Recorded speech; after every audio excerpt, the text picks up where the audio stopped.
Hello everyone, and welcome to the Health GoLIVE webinar series. Today's episode is brought to you by our friends at Wealthy. Just a few housekeeping items to go over. We would like to remind everyone that the Q&A feature will be available, so feel free to send in those questions for the panelists throughout the discussion. Stay on after the webinar and whip up a delicious appetizer with Master Chef Matt Migliori. And with that, I will throw it over to our moderator who joins us from Mercer, Jonathan Pass. Great, thank you. Hi, everybody. Welcome. I am Jonathan Pass. I'm a consultant with Mercer, and I'm thrilled to have the opportunity to be a part of the discussion today as we talk about the topic of caregiving and caregivers. We have a wonderful panel lined up who I will introduce momentarily. We plan to spend approximately the first 45 minutes having a facilitated conversation, and then we'll spend the final 15 minutes answering your questions. Please do submit your questions electronically throughout the discussion. With that said, I am very pleased to introduce our three panelists today. First with us, we have Charles Montreal, Senior Vice President of Human Resources at Best Buy. Charlie is responsible for compensation, well-being, benefits, payroll, and employee relations, where he has been for the last 13 years. Prior to Best Buy, he held similar positions at Carlson Companies, comprised of Radisson Hotels, Carlson Wagonlit Travel, and TGI Fridays, where he led the company efforts in attaining recognition in the Fortune 100 Best Companies to Work For and 100 Best Companies for Working Mothers. He is a lawyer by training and has his master's in HR from the Carlson School of Management. Dr. Shoshana Underleiter. Shoshana is the founder of EndWell, which is a nonprofit focused on transforming caregiving, serious illness, and end of life into a human-centered experience. She is a practicing internist, a writer, and medical media contributor who regularly appears on CNN, MSNBC, CBS News, along with contributions to multiple publications. If all of that was not enough, she's also executive produced 2 Netflix Oscar-nominated films.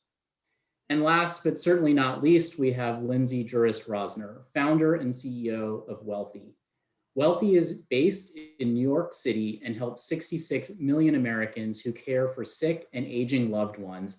And it's built on Lindsay's own personal experience of caring for her mother over the course of 27 years.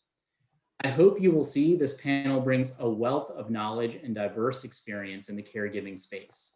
I've organized the discussion today into 3 sections: problems, solutions, and outcomes. We have a lot of ground to cover, so without further ado, let's jump right in.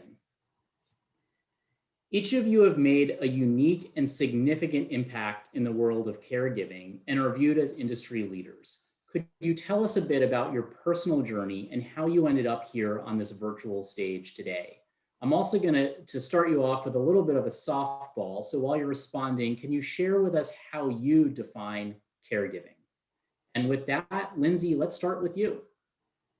Sure, thanks, Jonathan. Well, I'll start with the definition. So that's sort of one of the problems here. Caregiving means so many different things to different people. We think about caregiving, and I think about caregiving as specifically talking about individuals who are involved in caring for a loved one or themselves with any sort of complex, chronic, or aging-related issue. So that's our definition. But yeah, arrived at the caregiving topic through a personal journey. I had no prior experience in healthcare, but I did get involved in my mom's care when I was a kid. So my mom got diagnosed with primary progressive multiple sclerosis, MS, when I was 9. And across 28 years, I was involved in her care in what was, for me, the single hardest and loneliest and most stressful thing that I've dealt with in my life.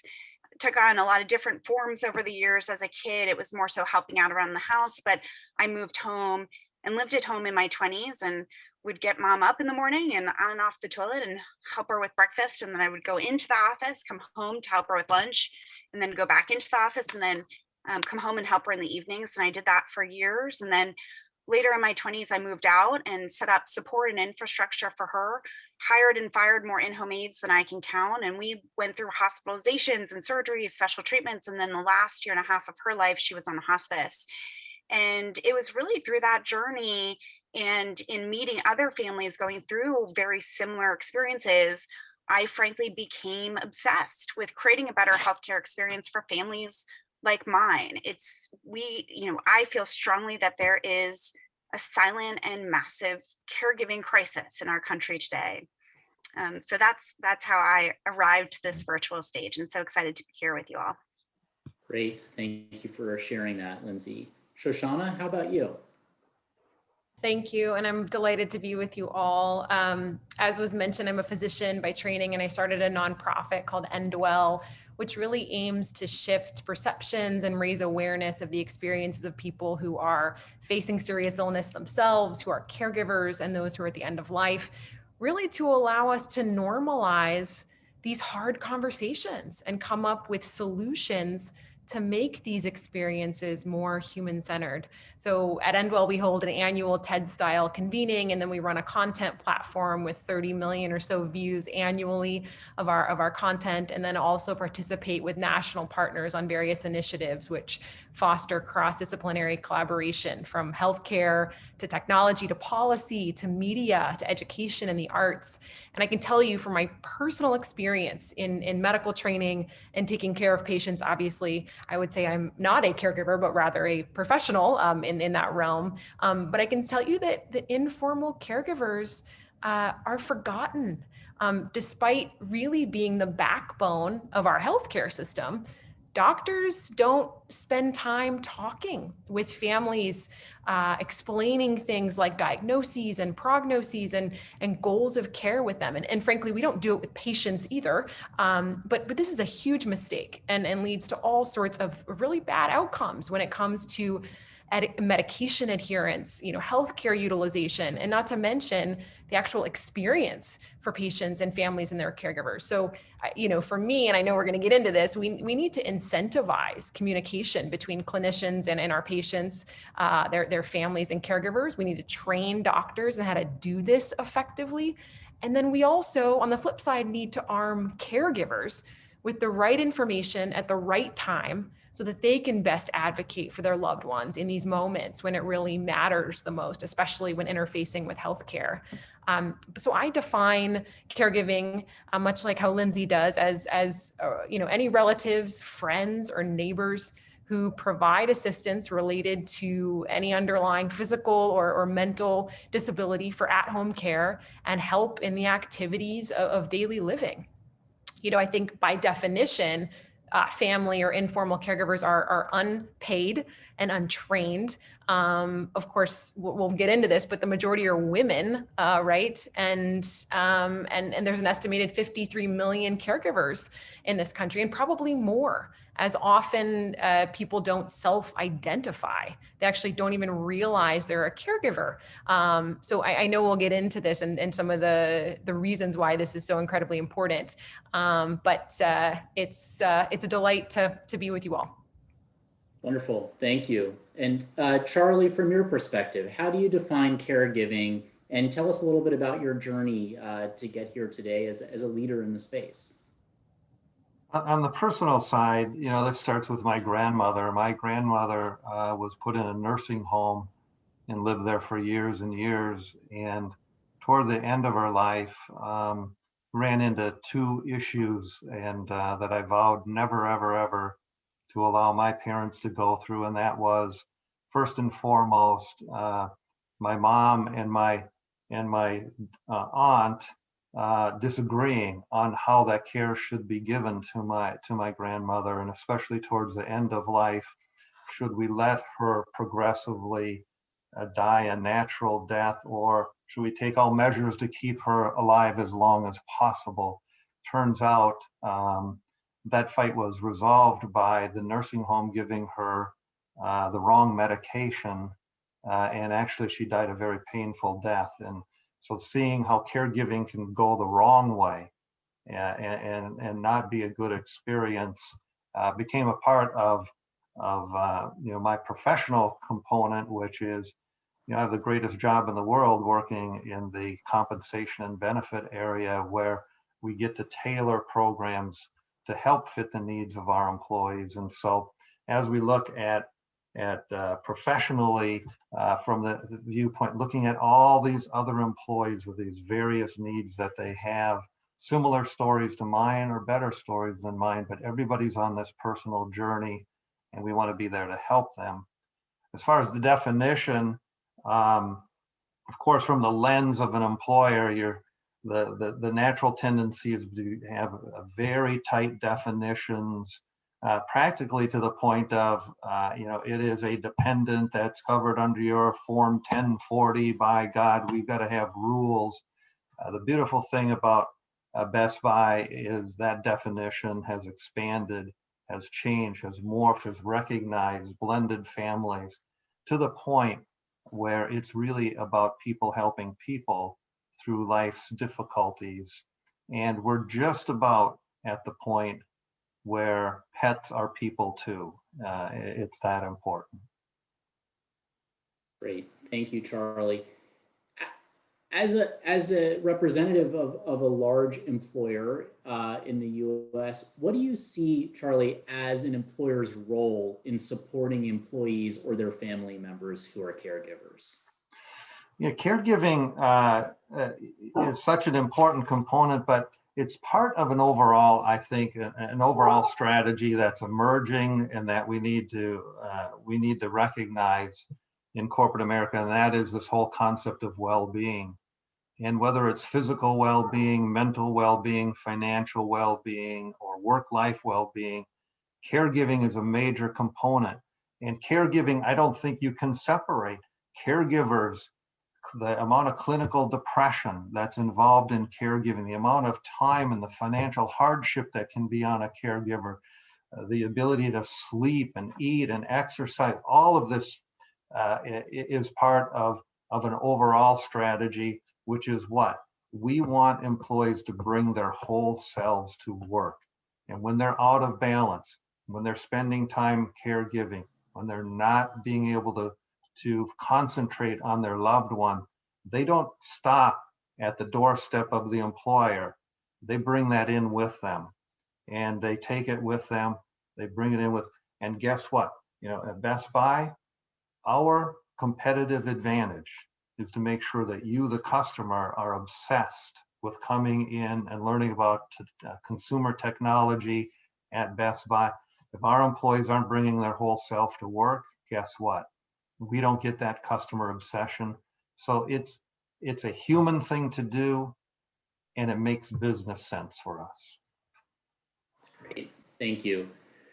Shoshana, each of you have already touched on this, but Shoshana, you specifically mentioned the disproportionate burden that women take in the caregiving space. More broadly, what do you see as the greatest challenges facing caregivers in our society today? Yeah, thank you for that. As I said earlier, there's a number of numbers that get thrown out, but around 53 million Americans caring for a loved one today. And I think it's a little talked about fact that 40% of these caregivers are men, actually, or male identifying people. And so that's over 20 million people. But because of how care work has really been gendered over time, I think it's been devalued and taken for granted as the work of women, and is largely invisible in our culture, and our entire society, and certainly corporate America, I think, pays the price when caregiving remains hidden and gendered in really outdated ways. So that's one big challenge facing caregivers today. Great. Lindsay, let me ask the same of you. What do you see as the biggest challenges facing caregivers in our society?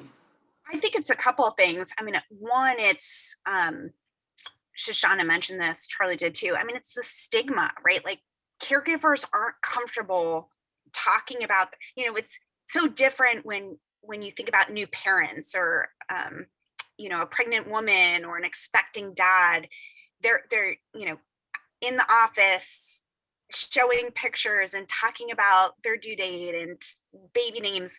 You don't find that with caregivers. Caregivers aren't sharing, I just had a tough weekend with my mom, and, now kind of getting her on and off the toilet is harder and harder. It's just not part of our dialogue. And so I think it goes unseen, as Shoshana was mentioning. So I think stigma is huge. And then second one is burnout. And I think that's what we're facing through COVID is caregiving was hard before the pandemic, but it's just intensified. And we'll talk about this more. But we see it, we hear it, and we're seeing it in the job statistics, the number of women especially, but overall individuals who are stepping out of the workforce, resigning from their jobs, turning down career advancement opportunities because of their caregiving duties. They just can't handle anymore. I mean, that's a problem.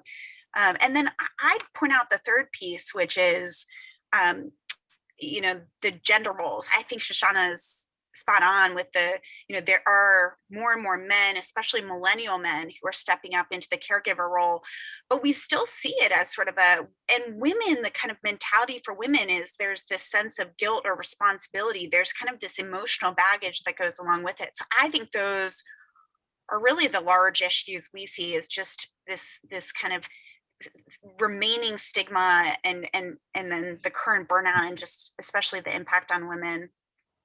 Yeah, great. Yes. And I think we might have set a record here. We made it 15 minutes into the discussion without a mention of COVID. But since it's out on the table now, obviously the world undoubtedly looks a lot different today than it did just 12 months ago. No one could have imagined where we would be today. I'm curious if you feel like there are new and unique challenges to solve for now as a result, or rather that the global pandemic has just shone a bright light on many existing issues that have been kind of flying under the radar. Lindsay, I'll start with you. Yeah, I started to get into this. I feel strongly that COVID has intensified caregiving. It's complicated it for families. Families already pre-pandemic struggled with navigating care. And now the care navigation there are just more considerations, right? Before it's finding a long-term care facility for mom. Well, now is mom even safe in a long-term care facility because of, COVID protocols, or, mom or dad need more help in the home and we want to bring in some in-home support, but is that even safe, with potential exposure of COVID with an in-home aid? And kids, especially we see it, families, parents who have children with special needs and, are doing hybrid or remote learning. Gosh, it's hard for kids who are, regular learners. But if your child has any sort of, disability or learning disorder, that parenting role, that tutor or teaching role that's falling on the family is just that much harder. And so, yeah, I feel like I've seen just an intensifying and complicating and really difficult situation for caregivers through the pandemic. And it feels like that will persist post-pandemic. And I think there's going to continue to be this fear of, if there's another pandemic, and then playing out sort of that scenario and thinking through kind of care infrastructure for each family. Thank you. Charlie, within the population that you serve, Best Buy employees, has the pandemic shifted any of the challenges that you see or the way that you're looking to support your employee population? Yeah, I think I agree with that, Lindsay, so much. First of all, it goes back to your definition of caregiver. There are so many different kinds of caregivers, caregiving for your parents or in-laws or outside of that. But now you're you can be thrust in caregiving for your family, for your kids who have to school from home, for your spouse who may have contracted COVID at their work, and you're caregiving for them, and you're caregiving your normal caregiver with your parents. So it's complicated. You're put in a sandwiched generation, and some of the natural caregivers in the community, teachers, backup childcare facilities aren't there for you. And so, yeah, it's changed the dynamics incredibly. Now, backup childcare is, can I find a trusted loved one who will come in my home and relieve me for a few hours while I'm doing work and I've got an important project that I need to. Tutoring at home. My child has had special needs and special learning needs that they got in the school, but I need to bring that tutor in to help them through a rough patch. So all of that has intensified and has made our as an employer, our ability to solution for that much, much more important. Right. And if all of that's not enough, it's coupled with anxiety around COVID exposure and bringing people into the home and multi-generational families. There's a lot of really complicating factors at the moment as well. Yeah.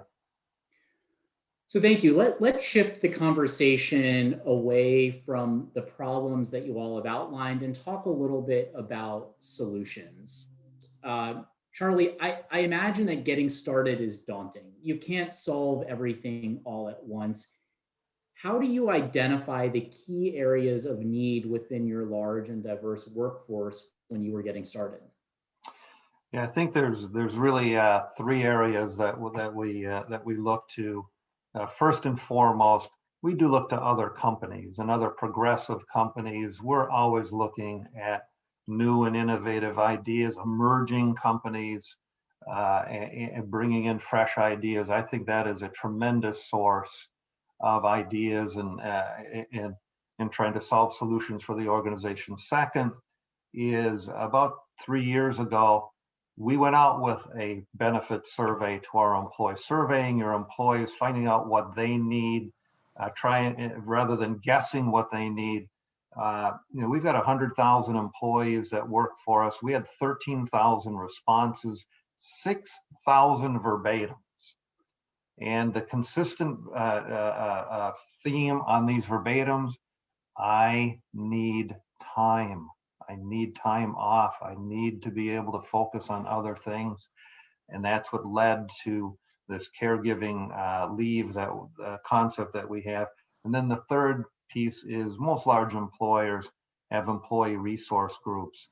These are groups that have like minds and special interests, and they are such a great area to tap into what's important, what's emerging, what do they need, that we can integrate into our overall strategy. So I'd say those are the three areas. Wonderful, thank you. Shoshana, I'm going to start with you for the next question. Where do you see the needs and the market evolving over the next few years? What sorts of strategies and solutions should we be thinking about today to ensure we're meeting tomorrow's needs? Well, I would say we should have been doing more of this like 20 years ago, because it's the needs are right now. We have over 10,000 baby boomers turning 65 every day in this country. The demographic shift alone means that we're gonna need many more solutions right now to care for the chronic health conditions and sort of disability that often comes with aging.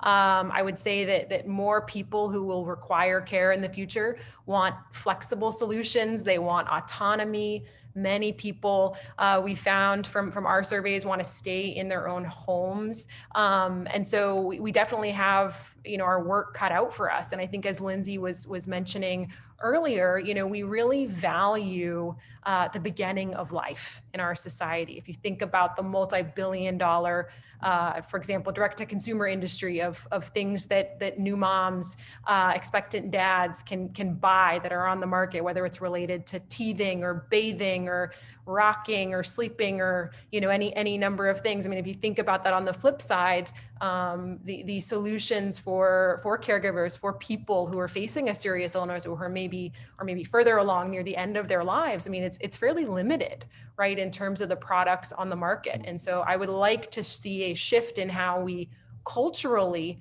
sort of value that time of life being just as important as the beginning of life, and encourage more thoughtful entrepreneurs to be creating products and services and systems in the space, and then more investment dollars to flow. That's great, thank you. Lindsay, from your perspective, anything you want to add around what you see coming around the curve? How do we stay ahead of what's going to happen tomorrow? Yeah, I mean, I think two themes that I think a lot about. One is, scientific advancement has been phenomenal in allowing individuals to live much longer with much more complex conditions. You know we're seeing older adults live for decades with multiple chronic conditions plus dementia plus cancer or whatever else. And the problem is the longer people can live with more complex care needs, the bigger the burden or responsibility for caregivers. And to Shoshana's point, the healthcare system does not recognize or support caregivers. And so we see caregivers enduring years and decades of really heavy duty caregiving labor without any reward, without any recognition, without any compensation. And that's going to just only continue as we see more scientific advancement, as we see lifespans continue to lengthen. I'd say the other topic that I'm very focused on, or I think is really interesting, and there's a professor at Harvard who's doing a lot of work around the future of work, is, as automation and AI come into play more and more in the workforce, we're going to find that the roles that are left, it's what Charlie mentioned, employers want employees who are empathetic and passionate and have all of these traits that are actually the same traits as what caregivers possess. So our workforce needs the traits of caregivers, but yet caregivers are the ones who are struggling to maintain their job. So it's like there's this weird disconnect. So I'm so excited and encouraged by the work that Charlie and others are doing to really recognize and support caregivers in the workforce, because that needs to be a trend going forward. Great, thank you. So I know we all come at this from our own different backgrounds and angles, but I think we probably all agree that our healthcare system, it's fragmented and it's coupled with a lot of disparate programs and resources that are available to individuals, but they're all disconnected. Lindsay and Shoshana, I mean, you both are part of organizations that help put these pieces together for people and do it in a way that's meaningful and impactful to them. I'd love to hear you talk a little bit about how you create an integrated experience to support people in need. How do you manage to create a seamless experience in a very disconnected, fragmented environment? Lindsay, I'll start with you. Yeah, sure. Well, I think that's one of the observations we've had at Wealthy. It's not profound. I'm sure others have had it too, but there are actually tremendous resources in our country at the federal level, the state level, local level, offered by employers.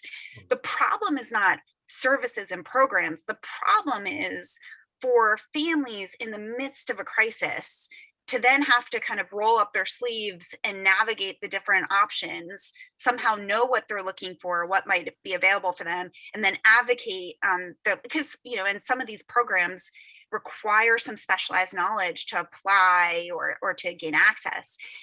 And it's too much. It's too much to ask families that in the midst of a crisis, after hospitalization, while receiving a tough diagnosis, they then have to get really smart on this whole world they know nothing about and navigate. And when you think about other areas of our life, there are professionals or experts that support people. You think about financial advisors supporting families in thinking about savings and retirement. It's the same notion. So that's a lot of what we've focused on at Wealthy, is really providing that support to families, that expertise, that guidance, that advocacy, and also that doer mentality. So not just providing options for families, but walking them through the path. I mean, we do find that families, because they're making really critical decisions in crisis, make really poor decisions, and it ends up impacting their finances in a really significant way. We see families taking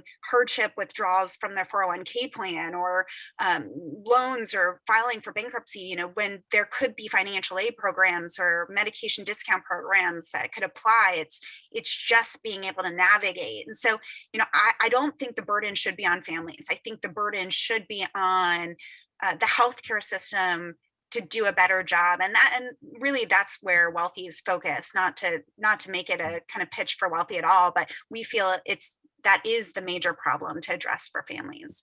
Yeah, I got to intervene here and just pile on, because in the employer market, you know where you learn about how to become a caregiver?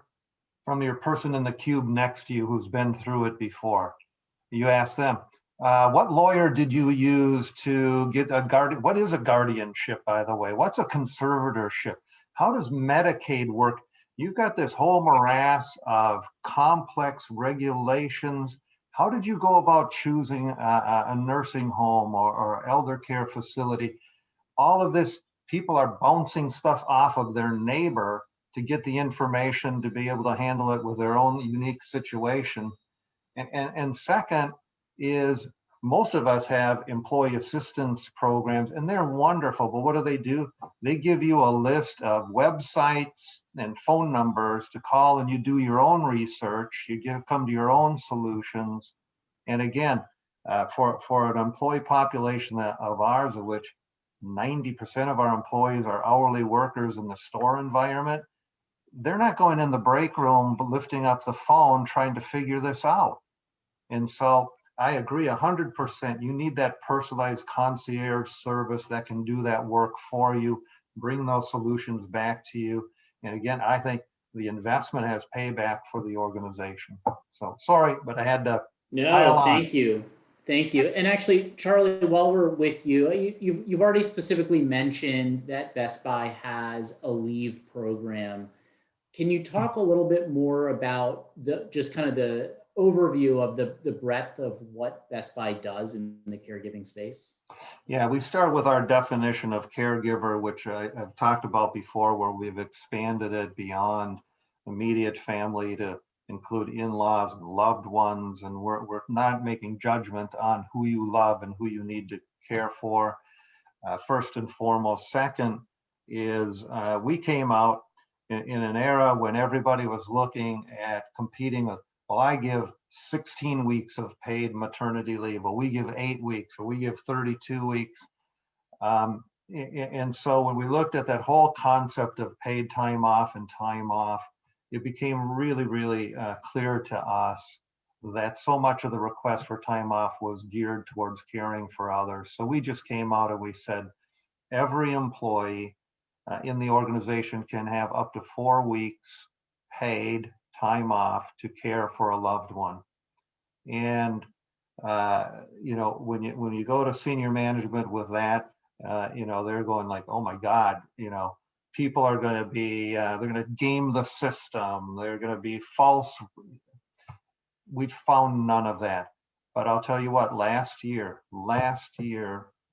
5,000 employees in our organization took 440,000 hours of time off to pay for and care for a loved one. And the payback for us is what? These employees, I told, when we were preparing, I told the story. We had a guy who worked for us. He had his own personal illness, and he used up all of his paid time off. He gave birth to a young son. He wrote me a message on paid caregiver leave, and he said, Mr. Montreal, I just have to tell you, I used up all my time off. This 4-week paid caregiver leave allowed me to spend 4 weeks with my wife, because my son was born with a heart defect and needed heart surgery. Thank you, and I will never, ever, ever leave Best Buy. And it's not so much his personal journey, but think of the 250 people in that store environment that have heard that story, and how that connects Best Buy to doing the right thing, to people helping people in that environment. And that's, and you can't put a price tag on that. Right. You get a lot of compounded goodwill for those who might not need the service, but they feel really good about working for an organization that supports their colleague in need. Right on. Shoshana, curious from your perspective, how do you pull it all together and create a seamless or integrated experience that makes sense and meets people's needs?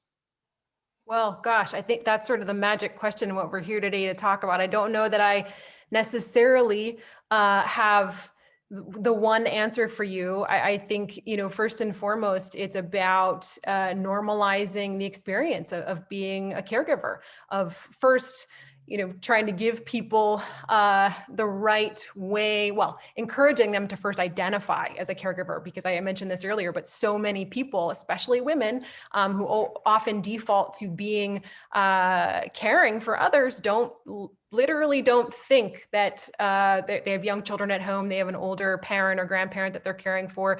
That's just day-to-day life. Oh, I'm a caregiver? Huh, that's so, and the things that come along with being a caregiver. So with Endwell, we encourage caregivers to tell their stories, to share their struggles and their triumphs. I think a lot of the work that we do is aiming to shift how society views caregiving, being a normal and accepted part of the human experience for most of us. And I think absolutely the workplace should be a safe place for caregivers to self-identify and ask for help. I think they often do, as Charlie was mentioning, talking with colleagues, sharing best practices. But what we really also should be doing, right, is thinking about, how we're training clinicians in terms of thinking about a caregiver as part of the care team, right? Incentivizing conversations to be happening such that information can be shared. And, I think high level, we want communities of caregivers of all ages to know that they're not alone. There are lots and lots of resources out there. I think we need to be thinking creatively about how to get them paid for, and the training to be a good caregiver, to be paid for, and then also thinking about care navigation. A lot of what Lindsay is a part of, and what we really should be doing more as an offering within the healthcare system, to be reimbursed, to not just be seen as a philanthropic, arm of a hospital, or grant funded that runs out over time. I mean, that's an essential and part of what needs to be seamless integration within the healthcare system, is this idea of care navigation and really arming our caregivers with the right information, and the right tools to thrive. Great, thank you.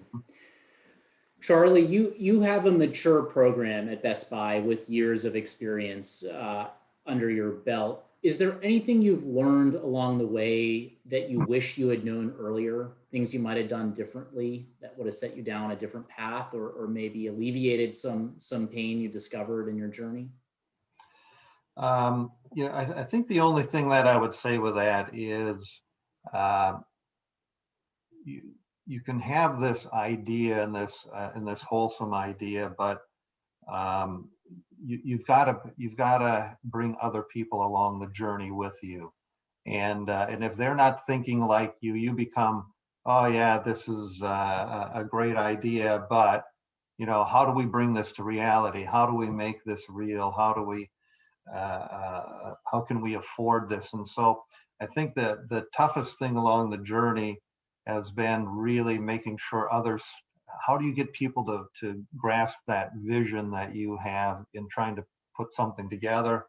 The other thing is you have to quit looking at things from the view of the employer and what I'm doing for the employee.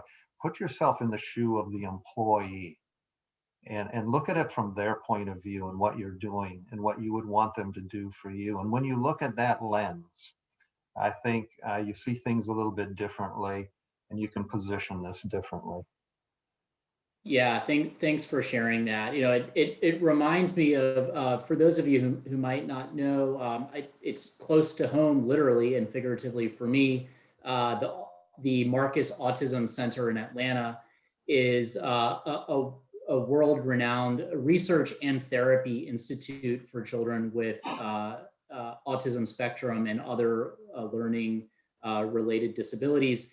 And it was started by Bernie Marcus, one of the co-founders of Home Depot, because he was literally walking the floor of a Home Depot one day and struck up a conversation with an employee who had a child with autism and was just flabbergasted by what this employee was going through on a daily basis, caring for their child. And it's a really inspirational story, and I think very much in line with the way you're describing that. Mm-hmm. So let's move into the final of our three categories and talk a little bit about outcomes. So Lindsay, I'm going to start with you. What does success look like? How do you know if you're achieving what you've set out to do? Yeah, well, I'm so passionate about this this topic of keeping caregivers in their workforce. I want to write a blog post that's the subject line is "Don't quit your job," because what we see is caregivers stepping out of their career, and then it's very hard to return. And when you return, and then there's income gap, an income gap that's impossible to make up over a lifetime. And so, we're most passionate about keeping individuals in the workforce, doing the work they love, earning income for their family. And so, that's really our kind of laser focus. One of the things we've started to do is when we ask families who we support, how we were able to impact them, we ask them a variety of questions. And one of the questions we've started asking is, was Wealthy Support able to help you not need to take a leave of absence? By the way, I'm a fan of family leaves for certain situations. I just think oftentimes leaves of absence for caregiving aren't that helpful for most caregiving situations. So I'll put that aside. I'm not anti-leave for the situations Charlie mentions. It's invaluable. But if you're taking care of a loved one with, a decades long dementia situation, taking 3 weeks to dig out, it is a short-term fix and will need to be repeated year after year. And that's what we worry about. And so, our main goal is to help an individual not need a leave of absence or not need to leave their job or quit their job. And we've started asking the families we support, and we hear back 1/3 of the people we survey respond back that we were able to help them not need to take a leave of absence and not need to quit their job. And we are so stinking proud of that. And the ROI is so simple, right? Like, for organizations like Charlie that view their team members as assets, it's really about retaining that talent.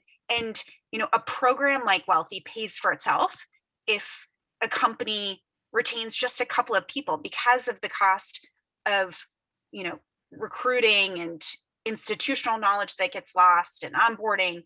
It's roughly 3x the salary. So it's really very simple math. If a company can retain a couple of people, services like Wealthy, and I'm not just promoting Wealthy, I mean, any type of caregiving support, a caregiving leave program, like Charlie said, pays for itself. So that's really what we're focused on. But certainly, there's reduced stress, reduced medical concerns, increased productivity. There's a whole variety of other, and just increased loyalty. What Charlie heard from his employees is so consistent. If you support a family with their very personal family care situation, they will never forget it. And so, it's a variety of things, but we laser focus on the helping people to stay in the workforce. Great, thank you. Charlie, how about you? From your perspective, what does success look like? How do you know if you're achieving it? Yeah, I think it's multifaceted. First and foremost, we're going to measure it with employee engagement.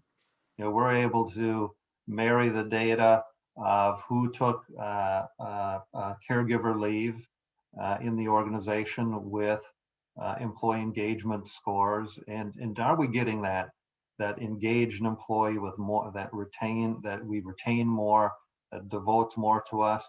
We can measure hard dollars like revenue per hour. Once you come back from leave and you're bringing your whole self in, does that translate into organization profitability? But most important, we have this overall philosophy, and that is we win in the marketplace one employee at a time.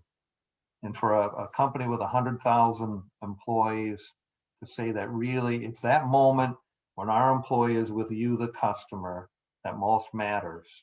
And this investment is for that moment when you're coming in, you need something from us, and we're here to help you. And so, multi-levels, we're measuring the success of our program. Excellent. Thanks. I'm going to ask this one of everyone. So Shoshana, from your perspective, how do you define success? What does it look like?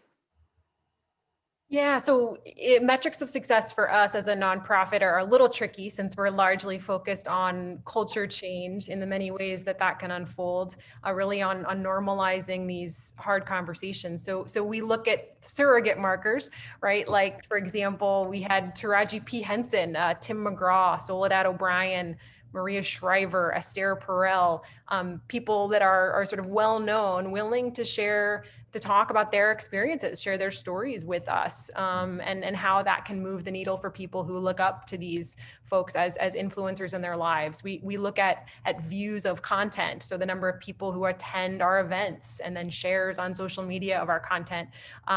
So, especially related to caregiving. I think high level, we should really consider how we care for others through aging and illness and the end of life experience, of course, as how we measure ourselves as a society. And so in terms of thinking about, probably the second question you're going to ask is, how do you know if you're achieving what you've set out to do, right? We need to stop seeing caregiving as a personal issue or a burden. It's a collective societal issue that we need to be creating solutions for. And I guess you could say that we know we've moved the needle when we can stop having panels like this, right? And we stop gendering the caregiving experience as just a women's issue. This is an everybody. This is a human issue. Yeah, great. Thank you. Charlie, Best Buy is a large for-profit, publicly traded company in a really competitive industry. You've already talked about where you see the work you do in the caregiving space adding value for your employees. But I'm curious if you can talk a little bit more about what you do to measure and actually assess ROI, or do you? Is that even a part of the equation in your work? Yeah, I think as I said, we're really taking a look at our population that takes advantage of the caregiver leave, and we're able to measure our employee engagement. And although we're not going to look person by person, we look at that overall. Does this group do what we thought it'd do? Are they more engaged in the organization? Are they staying longer? That has, I think, return on investment for us, and that's how we're measuring. The revenue per hour is also a reality. When you come back, people who are focused and they're taking care of the customer and they are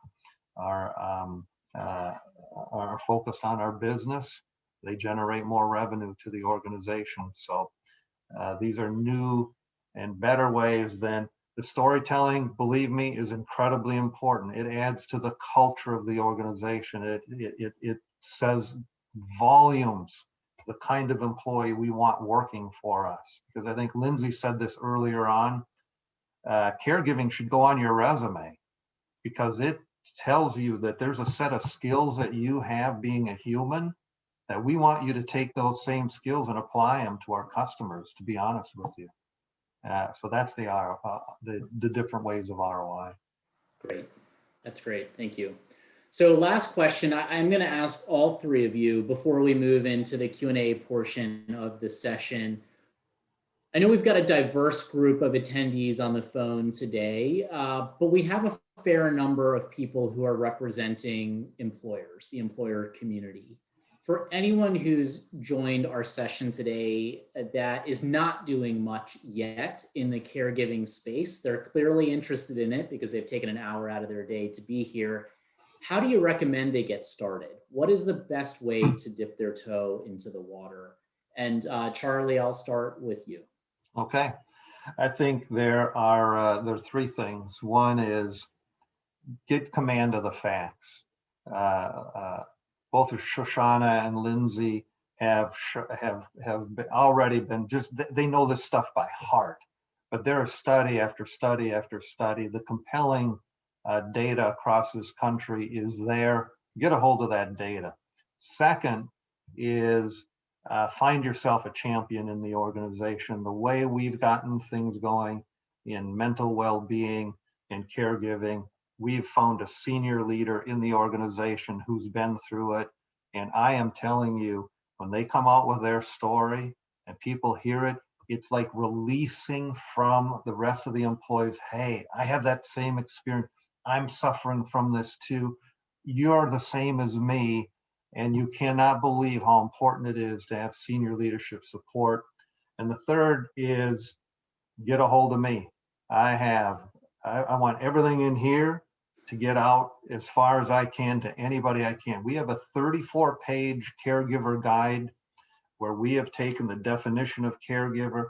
We've integrated all of our benefit programs that touch care, whether it's life insurance or health insurance or any program, how that weaves into the overall caregiving. I'll give that away for free. You just put your name on it. There's no pride in plagiarizing. I mean, I don't care. It's a revolution we want to start, and whatever we can do to help,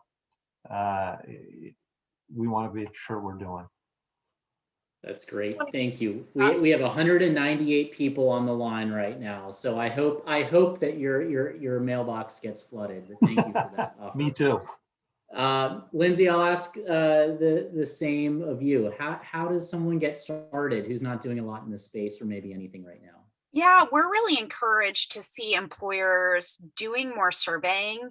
And, it's funny, you hear us talking about caregiving, but again, people don't self-identify as caregivers. And so please make sure in those surveys that you do of your populations, don't use the word caregiver, use the word, are you involved in taking care of a family member who is an older adult? Are you involved in taking care of a family member who has a child with special needs? We need to use plainer language so people can connect better to it. And I promise you, if you survey and ask those questions, it'll be the volume of responses that you heard from Charlie, half of the responses saying, yes, I am.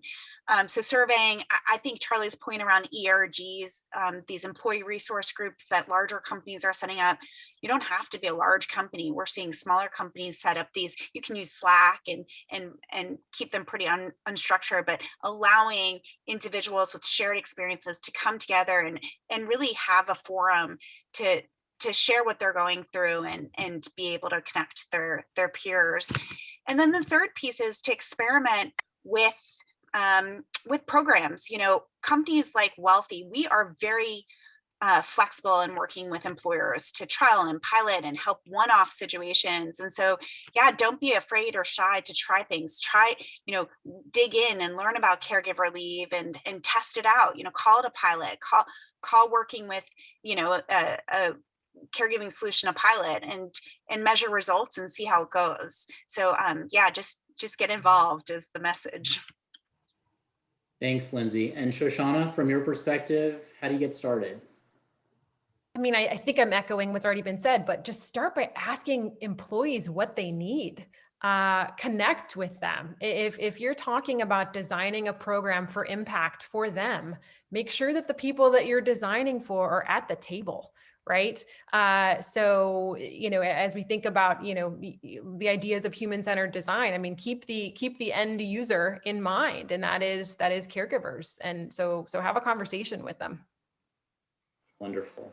Thank you. So I'm keeping an eye on the clock here. We've got about 6 minutes left, and we do have a number of questions that have come in. We won't be able to get to all of them, but I'll try to touch on at least a few here. A couple of you have referenced, or we've had a few references to publicly available resources that are in the open domain. Are there any specific ones that you'd recommend that we tap into? And so this is open forum. Anyone feel free to answer here. The Family Caregiver Alliance, which is a national organization, happens to be based in San Francisco, where I live, has a wealth of resources. It probably depends on exactly what you're looking for, but I often send people there in terms of thinking sort of high level education wise, important tools. I was going to say it depends, exactly to Shoshana's point. It just depends what families are dealing with.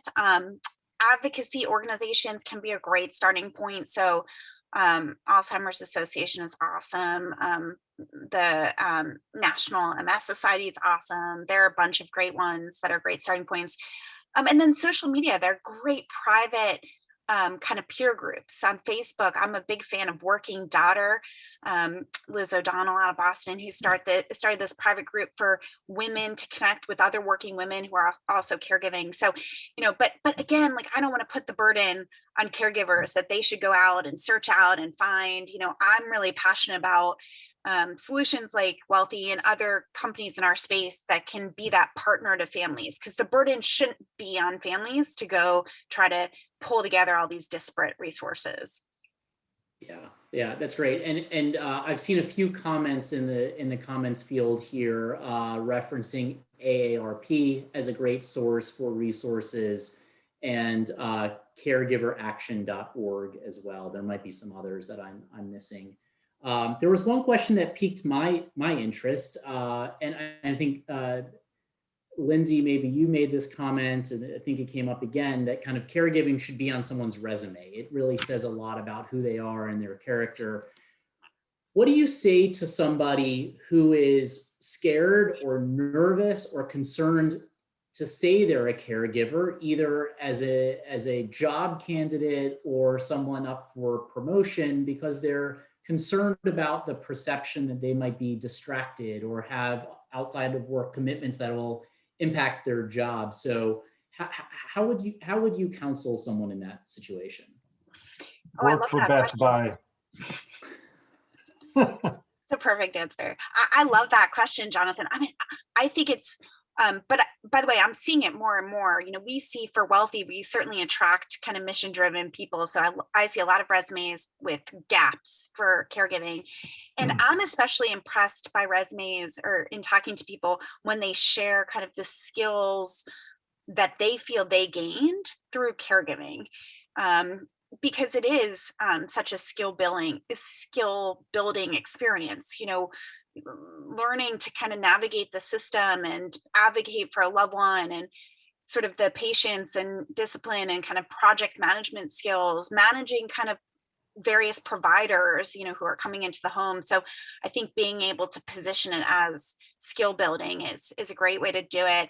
And yeah, I think, people feel very fearful of talking about caregiving in the workforce, because they feel like their employer will think that they're not committed, they're not focused, they're not productive enough. And I would encourage folks to share, your personal story if you feel comfortable. I mean, it's such a shared experience, and you'd be surprised in sharing with your manager how many managers will share back. I too had a parent with dementia. Oh my gosh, I know exactly what you're thinking about. So I think some of that fear is probably, can be squashed just by sharing more. But I'll also say, if you don't feel comfortable sharing, that's okay too. I don't want to create the impression here that we're all saying you have to. It's really a comfort level and up to each individual. So if you've, the biggest question we get asked when we work with employees is, you're not going to tell my employer that I'm working with Wealthy, are you?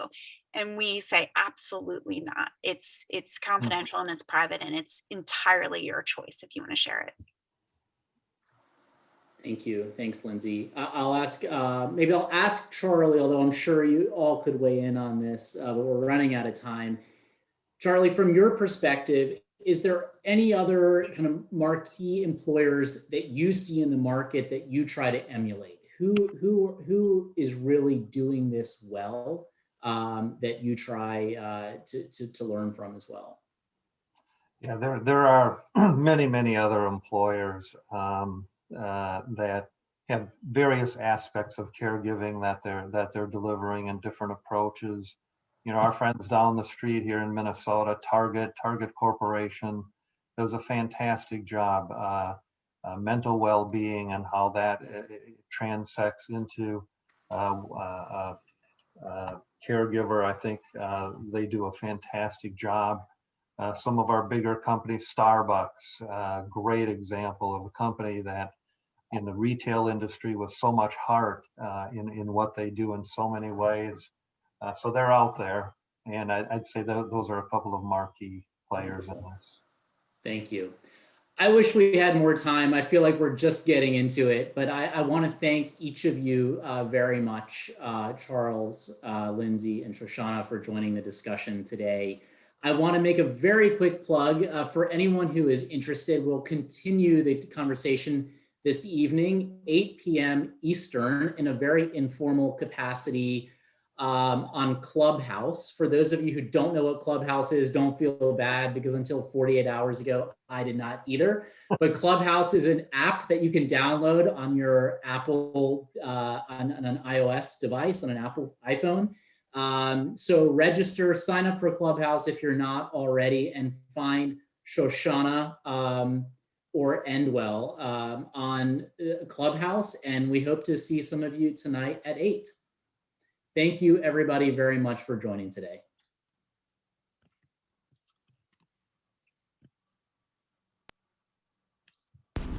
Thank you to Jonathan and to all of our panelists. If you would like to continue the conversation, please join us on Twitter. And now, please welcome Master Chef Matt Migliori.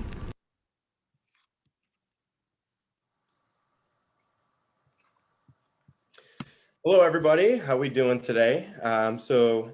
Today, what we're going to be making together, we're going to be making a charred broccoli rabe, or a broccolini. We're going to be doing that with some burrata, and burrata is one of my favorite cheeses to use. It's basically like a really, really soft cheese that once you open it up, it's like really nice and creamy. It's delicious with like lemon, chili flake, olive oil, black pepper, you name it. You can basically put whatever you want with this cheese. We're also going to be doing an Italian condiment. Okay, and this is called a Banyakata. So a Banyakata basically translates to a water bath, or like a bain-marie. So typically, this sauce is comprised of a whole bunch of lemon, chili flakes, olive oil, garlic, and anchovies. However, in this instance, instead of using anchovies, we're going to be using miso. Now, miso has a very similar kind of flavor profile to it. Also with like anchovies as well. So we're going to be adding that instead of the anchovies. Okay, so first thing, just to go over my ingredients. So I have this beautiful broccoli rabe, and again, we're not blanching this off or anything like that. We're going to throw it in a really, really hot cast iron pan, get some really nice color onto it, and just cook it for about 2 minutes. And then we have our burrata, okay, that's sitting here in the water. And then we have our miso, our lemon, olive oil, toasted pumpkin seeds, and our garlic. Okay, so first thing that we're going to work on together is we are going to start our miso banyakata. Okay, and a banyakata, it's like a very delicious condiment. It's really good with vegetables, really good with like chicken, pork, shrimp, fish, doesn't matter. And it has a really long shelf life as well. Okay, so what I'm going to do first, I'm going to put in about 1 cup of olive oil into my pan here. Okay, and then I have about 1 whole lemon that's been sliced. The seeds have been picked out and then just diced up. Okay, just nothing crazy, right? Just about like a medium dice. I would say 1/4 of an inch by 1/4 of an inch. Okay, we're gonna go right into the olive oil. All right, and then we have our white miso. So miso is basically, it's like a fermented rice. It's like a fermented sushi rice and soybeans. So you take the soybeans, you cook those in water like any normal bean. And then your rice, you take cooked short grain rice, and you add something that's called koji. Now, koji is like a natural fermentation. So you dust it with the koji powder and you let it sit out at room temperature for about like 3 to 5 days, right? And it creates like this really nice layer of fermentation, or like basically white mold or penicillin. And you mix that with your soybeans and you let that sit for like years, right? And that's what creates your miso. Okay, and then after that, I'm gonna go ahead and microplane in 2 cloves of garlic. Okay, this gives it like some really nice earthiness, like nice astringency.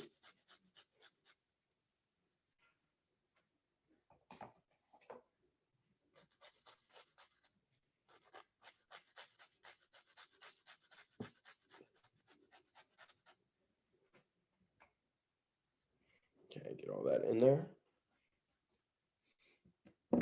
All right, and then next thing, I have a little bit of sugar here.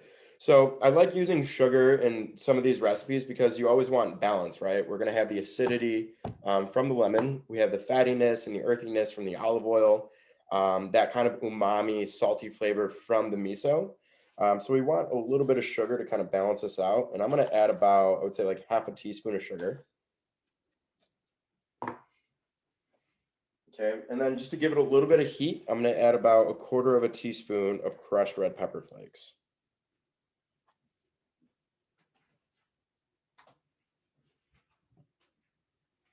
Okay, so I have this on, I would say a medium heat. Okay, and traditionally, like I said, we want to do this. You could do this like in a pan over heat. Just keep the heat relatively medium to medium low. Or you could also do this in, you have a pot with that's halfway filled with water, bring that up to a boil, and then put this whole entire mixture into a bowl, and then wrap that bowl in plastic wrap, and let the natural heat from the steam kind of cook everything and just incorporate everything. Okay, so I'm just gonna take like a spoon or a little offset spatula here. Just mix everything together so it gets nicely incorporated and that miso kind of starts breaking up.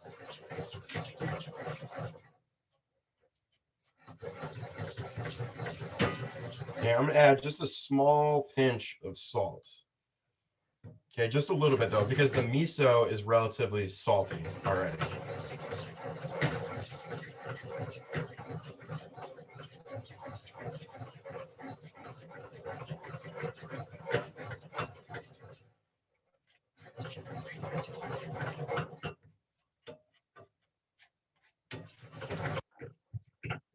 And then you're immediately going to start smelling the garlic, the lemon, the miso, everything, right? Because as soon as that oil gets hot, everything starts to radiate.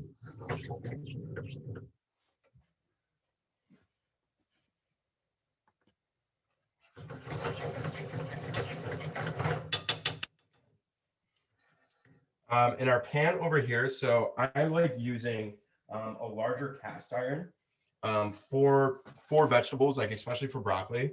I like when vegetables are nice and charred, right? It brings like a whole different layer of flavor to the vegetable. So what we're going to do is place our cast iron pan on high heat. And if you don't have a cast iron, you can use a stainless steel pan. That works just fine as well, but you want to make sure that it's very, very hot. Okay, so next what I'm going to do, I'm going to put in about 2 to 3 tablespoons of oil here. You can use olive oil, you can use avocado oil, vegetable oil, anything that's good under high heat.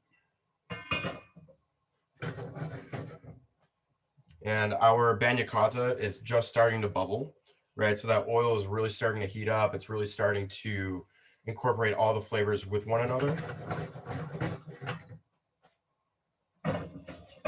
So for our cast iron pan, we want to make sure that it starts to smoke just a little bit, right? That's when we know that the pan is really hot and the oil is nice and hot as well.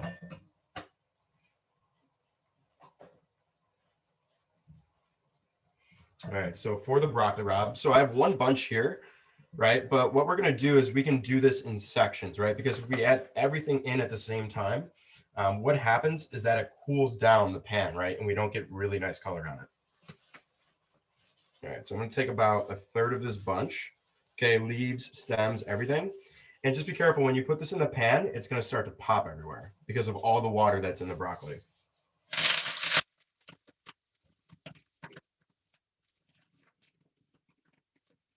We want to create a nice even layer on the base of the pan.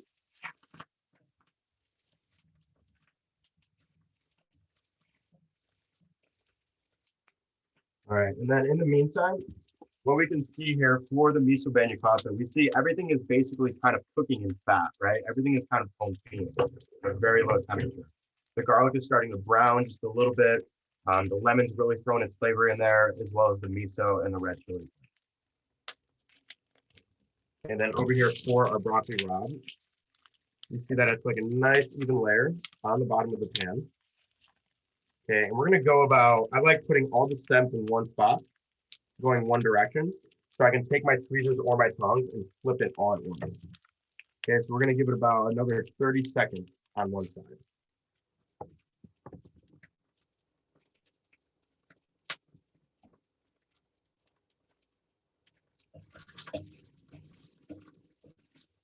And again, we're on super high heat for our broccoli rabe, and we're on a very low heat for our miso banyakata.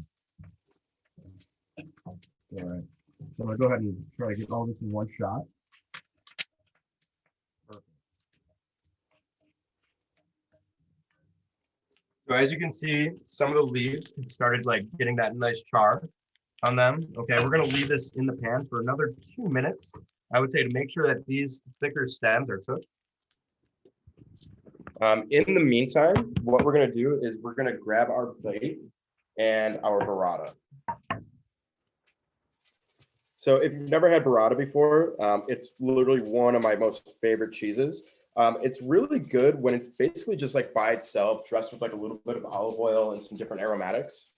Or it's also really good with vegetables. It's not like a cheese that I would put like on a, you know, like a chicken parm or something like that, something to melt. Okay, because it's really, really good when it stands alone. Right, and so one ball I would say is about 2 servings. Okay, so what we're going to do with this, we're going to cut it right in half. Okay, and we can see it immediately starts kind of creaming out like that, right? So the outside is basically like mozzarella, and the inside is like a stracciatella or like a farmer's cheese. Okay, and then what I'm going to do, I'm just going to take this and just rip this in half. Okay, and just leave a couple pieces down just like that.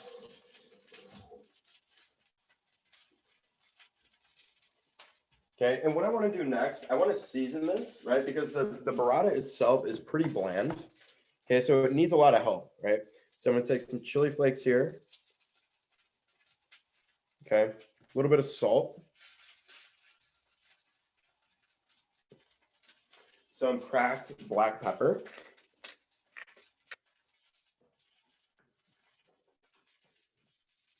Okay, and just like a touch of olive oil to the burrata, because again, our miso banyakata has so much olive oil, but what we want to do right now is just season the cheese. Okay. So what we're going to do next, so I have a little tray over here off to the side that has paper towels on it.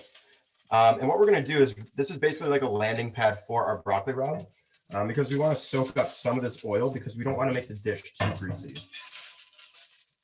All right, so we're going to pull it off right there. And you can see how the leaves have started to char nicely. The stems are nicely cooked, very vibrant green. Okay, and we're gonna hit our broccoli rabe with just a touch of salt. Okay, just to get it nice and seasoned.